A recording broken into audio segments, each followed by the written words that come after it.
बदलापूर शहरात लोकसंख्या मोठ्या प्रमाणात वाढत आहे आणि त्यामध्ये मोठा प्रश्न असतो तो पाण्याचा आणि पाण्या समस्या वारंवार बदलापूर शहरात होत होती कारण की कमी दाबाने पाणी पुरवठा होत होता आणि हे जी तक्रार जे नागरिक आहे ते शिवसेनेचे जे शहर अध्यक्ष वामन म्हात्रे यांच्याकडे येत होते आणि आज सह्याद्री अतिगृहामध्ये एक पाण्या समस्या संदर्भात एक बैठक पार पडली। काय नेमका त्यामध्ये निर्णय झाला ते आपण जाणून घेऊयात। काय सांगाल, पाणी पुरवठा संदर्भात आज मोठा निर्णय झाला, काय नेमका निर्णय झाला?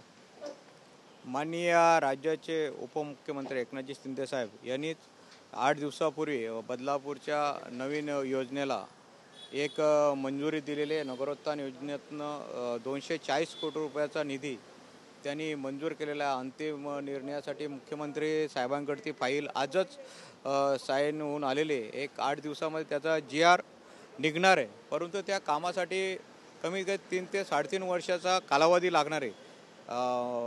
तो कालावधी लागण्यापेक्षा लोकांना सध्या पाणी टंचाईला सामोरं जावं लागत होते, म्हणून आम्ही MRDC कडनं 5 MLD पाणी मिळावं म्हणून आम्ही मागच्या वेळेसपासून प्रयत्न करत होतो आणि त्याला आम्हाला यश आलं। गटनेते मायाबरोबर होते, ज्ञानेश्वर म्हात्रे, सर्व नगरसेवक आम्ही माननीय उद्धवजी सामंत औद्योगिक मंत्री यांच्याशी मीटिंग घेऊन त्यांनी 5 MLD पाण्याचा कोटा आम्हाला मंजूर केलेला।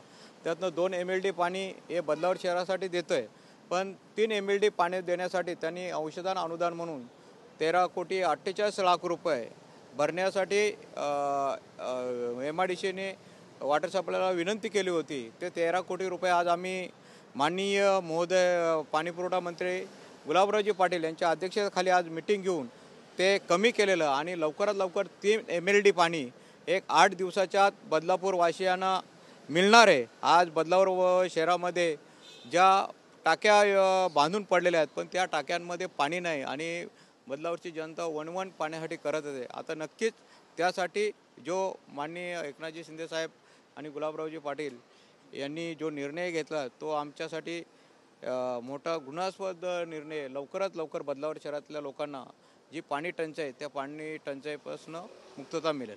एक वेगळा प्रश्न आहे कारण की आता स्थानिक स्वराज्याच्या निवडणुका ह्या जवळ येत चालल्यात। एकीकडे शिवसेना आणि भाजप असा सामना पाहायला मिळतो कारण की एकीकडे बोलतात की बदलापूर नगरपालिकामध्ये भाजपचा झेंडा फडकणार असं देखील बोललं जाते।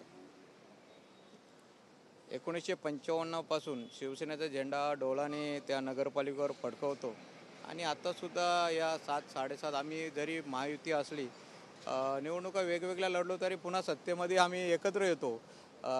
जर वरिष्ठांनी निर्देश दिले तर आम्ही युतीमध्ये लढू, नाहीतर पुन्हा जसा शिवसेनेचा झेंडा डोलाने फडकत येतो कायमस्वरूपी 26 नगरच्या 26च्या नक्कीच 2-5-10% आम्ही शिवसेनेचा वाढता आलेख ते वाढू आणि 100% शिवसेनेची सत्ता त्या नगरपालिकेवर असेल।